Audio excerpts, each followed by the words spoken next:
I don't know where I would be now if I hadn't have done the Growth Institute. I really don't know. I probably wouldn't be in business anymore, either because I couldn't get the essential functionality of running a business correct, because you don't know what you don't know.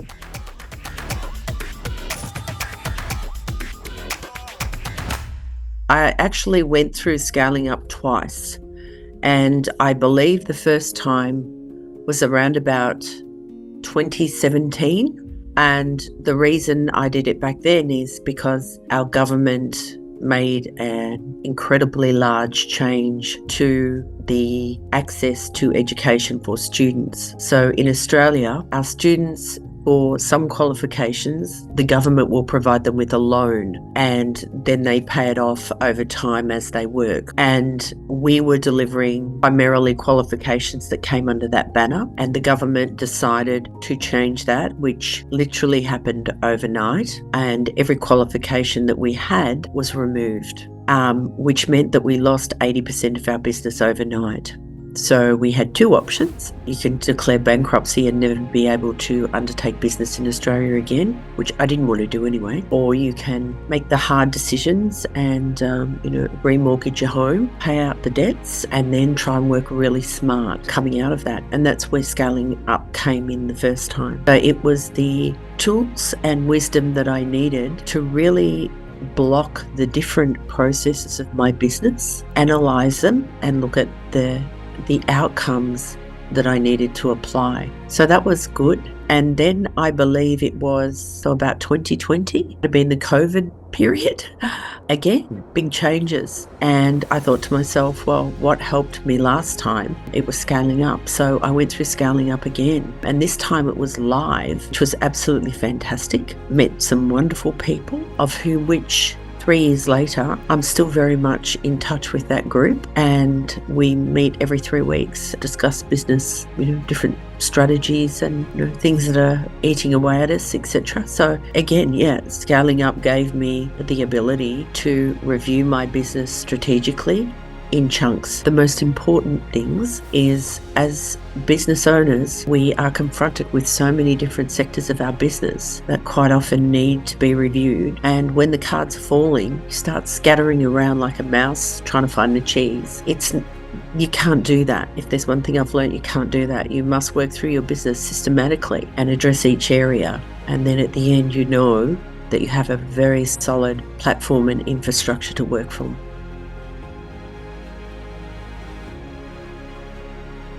There's so many incredible people that are accessible for their knowledge contribution through the Growth Institute. And as a platform, you have the opportunity to be able to plan. I always believe in planning your learning, but block out time and actually spend, again, strategically on learning through the platform and accessing resources and tools. For example, another one is A players. So looking at how do you get A players? How do you get the right people on the bus? And if there's one thing that we've learned over the years, and I love it because even my team talk about A players, and that C players don't belong with us. And so sometimes you think you've got to employ somebody because you need somebody, but that somebody quite often can be detrimental to your business. And so you are far better off waiting and using the right tools to recruit, because you will get a much better team member and somebody who actually belongs on the bus with you and wants to work with you. Show me your friends and I will tell you who you are.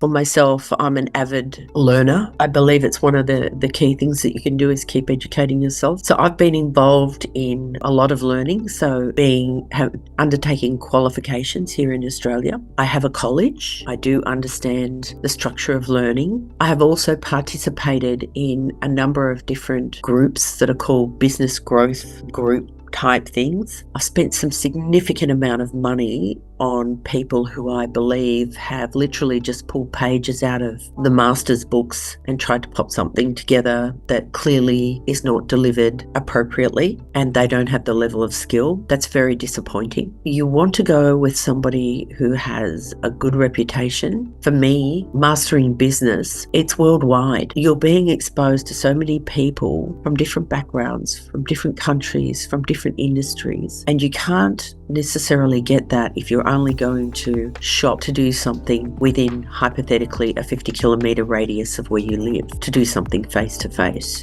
I'm a firm believer that to get people of excellence and of value, it's very hard to get someone if you restrict yourself to a particular radius of location. It's very difficult. So if you go out to the world and you look for who are the best, endeavour to engage with them, then you are going to get much greater outcomes in a much shorter period of time than you will trying to dabble with these small business groups. And that's nothing against them.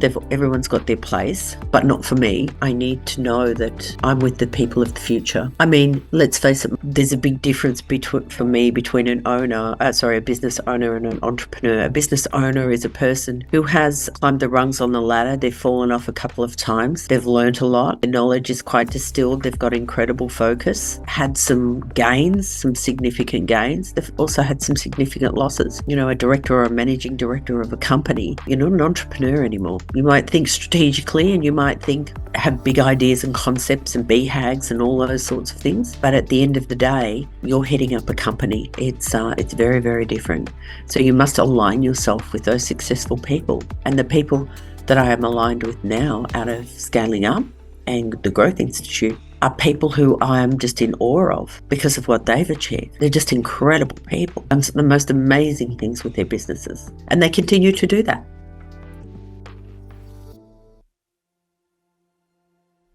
And one of the things that I struggled with for so long was actually keeping my people accountable, actually asking them to measure themselves. And that was a thing about me. It wasn't about them. It was about me feeling confident and comfortable to do that. And morning huddle is where, you start out every morning. Ours is at 8:45 on the dot.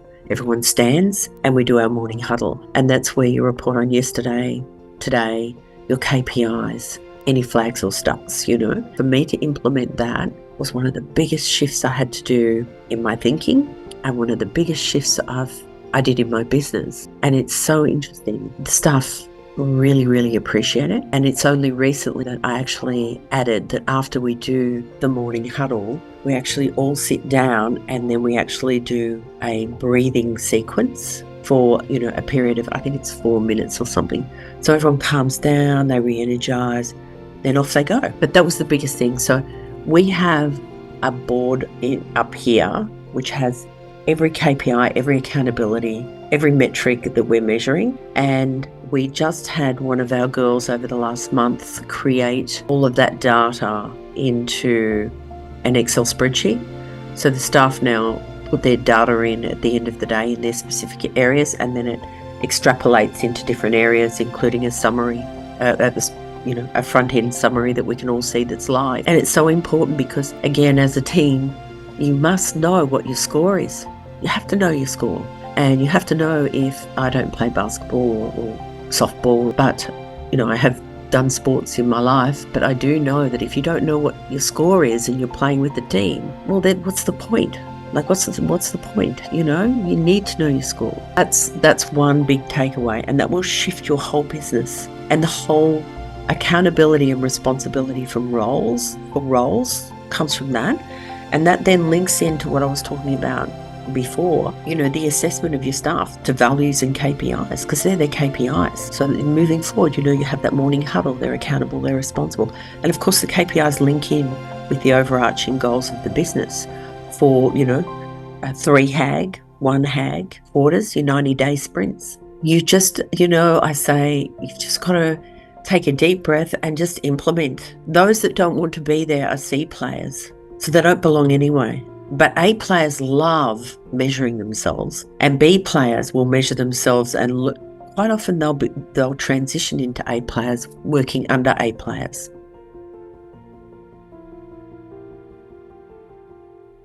I'm very fortunate in that out of that experience, I actually have belonged to community for the last 3 years. We have a scheduled meeting every 3 weeks, be coached. There's 7 of us. We've been going for 3 years. It's a very, very robust. We're very comfortable with each other. We provide incredible feedback to each other. There's a lot of honesty in the group, which you don't see in many groups. And these people, the Philippines, Canada, Long Island, Philadelphia, Singapore, people from all around the world, but have come out of the end of scaling up, and there is that community that we continue to be a part of. And ironically, just 2 weeks ago, I had the opportunity to actually meet with these people face to face for the first time in 3 years. It's the first time we'd ever met, and it was extraordinary. But wonderful people, wonderful minds, great business application, consistent learning and support, because support is the other thing. We work actively through those. So an hour and a half every 3 weeks as a group. We're accountable and responsible for outcomes. It is a very powerful thing. Everyone needs a coach. A team cannot perform unless they have a coach. You look at the best teams in the world that achieve the greatest things.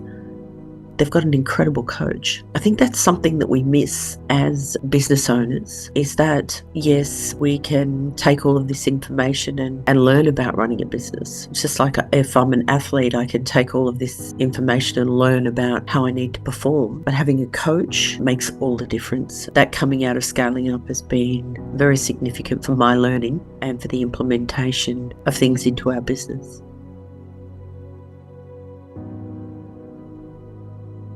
If you're not going to take actions in what you're learning or have some purpose for it, it's a waste of our minutes and hours on earth, I believe. But the structure, having the same structure for learning, and I must say the portal is fantastic, the learning portal. It's absolutely great. It's very well set up, easy to navigate. You can see exactly where you're up to. You can see what your requirements are, so on and so forth. Fantastic team behind it too, I must say that. The team made everything so easy, so approachable, just fantastic. It was really great. But yeah, the structure, replicative of good education structure, which is very important.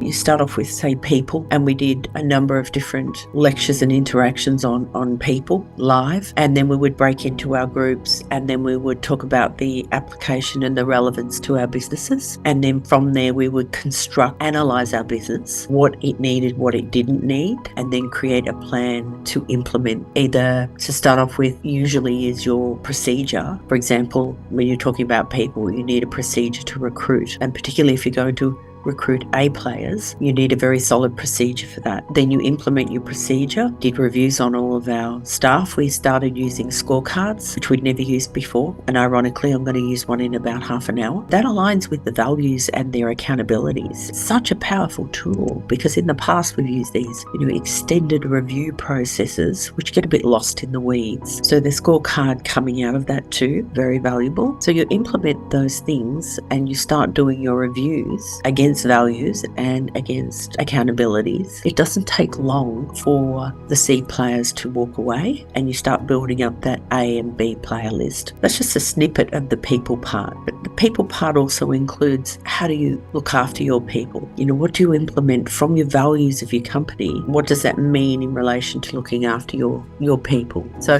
and then of course you go on to people, processes, to finance, etc., cash. So each segment was structured like that, so that there was a quality analysis of it, a review of your business, a plan for implementation, and then to actually execute, because that's something we miss frequently. Is we read a lot, we research a lot, we review a lot, we plan a lot, but we don't execute.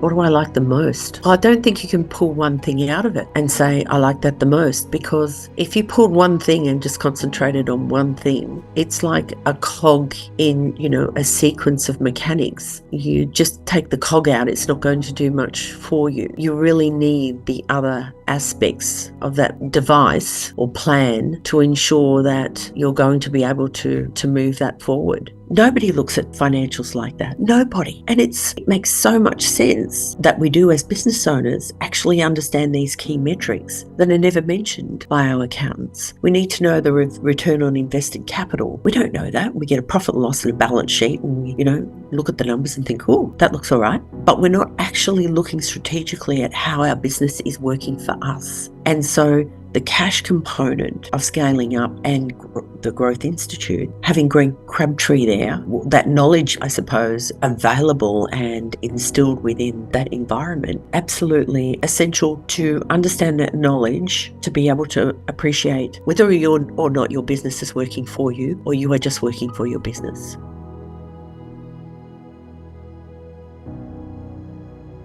So for me, I don't know where I would be now if I hadn't have done Growth Institute. I really don't know. I probably wouldn't be in business anymore, either because I couldn't get the essential functionality of running a business correct, because you don't know what you don't know. My background wasn't business. My first life was nursing. I did do a Bachelor of Business, but we all know education in academia in business is not real life, based on theory and concepts, etc. So the investment that I made, I thought it was cheap for what I learned and for the outcome and for the continued outcome that I'm getting today. So one of the best investments I've made for myself, my knowledge and my business. And it's interesting because we are now transitioning to a broader scope for our college, and all the principles that have been learnt through Growth Institute and through my ongoing education coming out of that with Mark Miller are being utilised in that space for our planning. So very confident this time round.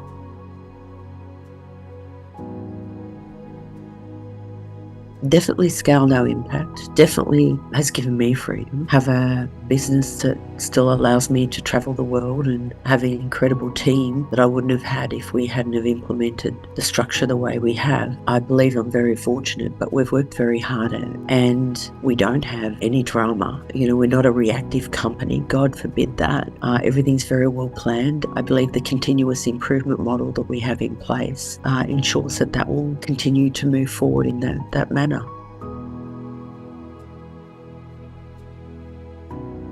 I think you just need to ask yourself, what do you want? What is it that you want to achieve? And how are you going to achieve it? There's always two sides to every story. We can sit there and weigh things up for weeks, months, years, and still be in the same environment. Essence of insanity is doing the same thing over and over and over again and expecting a different outcome. Enter the Growth Institute. Take the challenge. Drive yourself. And if you want your company to be successful, it's something that you will do. You absolutely will do. And if you're happy with the status quo, that's okay too. But don't tell others that you're suffering if that's the case.